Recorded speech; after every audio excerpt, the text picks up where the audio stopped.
तेरे पति के शव को कोई खा जाएगा। ना ना, बढ़ के पेड़ के नीचे छोड़कर आए। क्या चाहिए तुझको? क्या दूं मैं तुझको? कुछ मांग ले मुझसे। सावित्री कहती है, क्या दोगे आप? मेरे पति के प्राण दे दो बस वापिस, और कुछ नहीं चाहिए।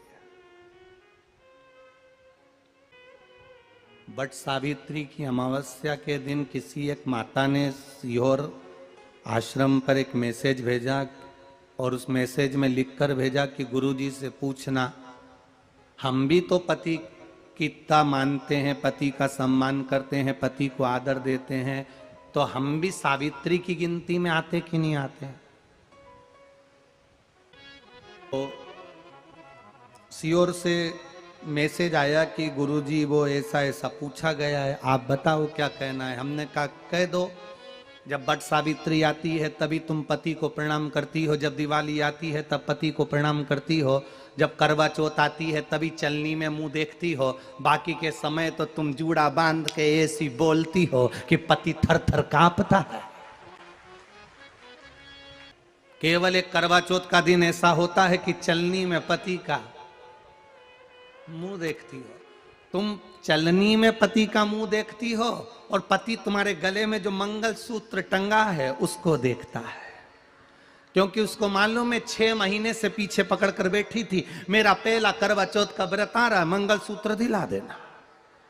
मेरा पहला करवा चौथ का व्रत आ रहा है, मंगल सूत्र दिला देना। बेचारे ने ना जाने कहां कहां से कर्जा कर कर इतना बड़ा मंगल सूत्र दिलाया, लाल लाल मोती और इतना बड़ा पेंडिल लटक रहा। तुम चलनी में मुंह देख रही हो, तुम्हारा मंगल सूत्र देख रहा 80,000 का है।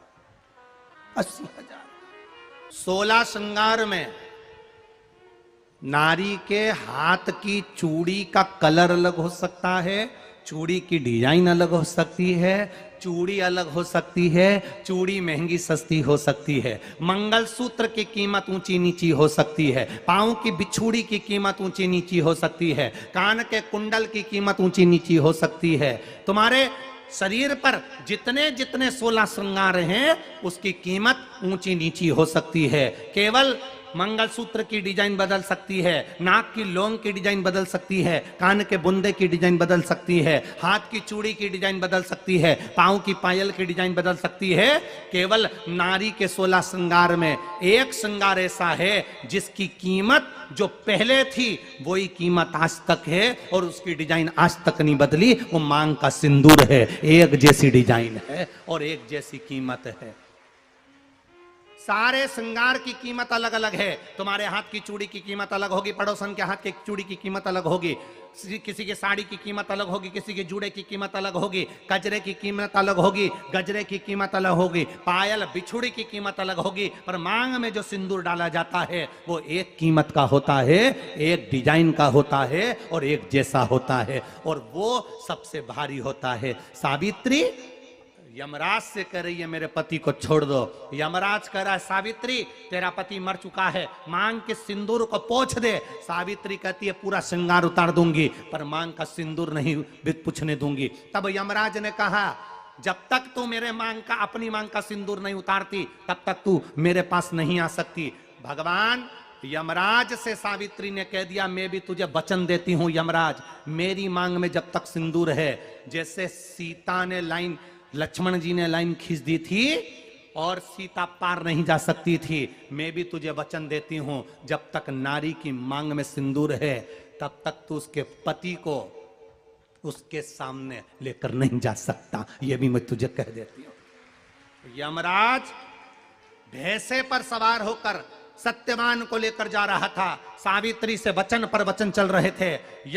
यमराज यमलोक में प्रवेश करने लगा। मांग के सिंदूर में से थोड़ा सा सिंदूर सावित्री ने केवल हाथ में लेकर अपनी बिंदी पर जो लगाया, सत्यवान को लेकर यमराज अंदर नहीं जा पाया। बाहर खड़े होकर कहता है मांग ले, मैं तुझे एक वचन नहीं, तू बोले तो मैं 2 वचन दे देता हूं, तू बोले तो मैं 3 वचन दे देता हूं, तू मांग क्या चाहिए। तब सावित्री ने कहा देना चाहते हो? हाँ। अब यमराज को लगा कि लालच में पड़ गई सावित्री, तब कहा पहला वचन दीजिए।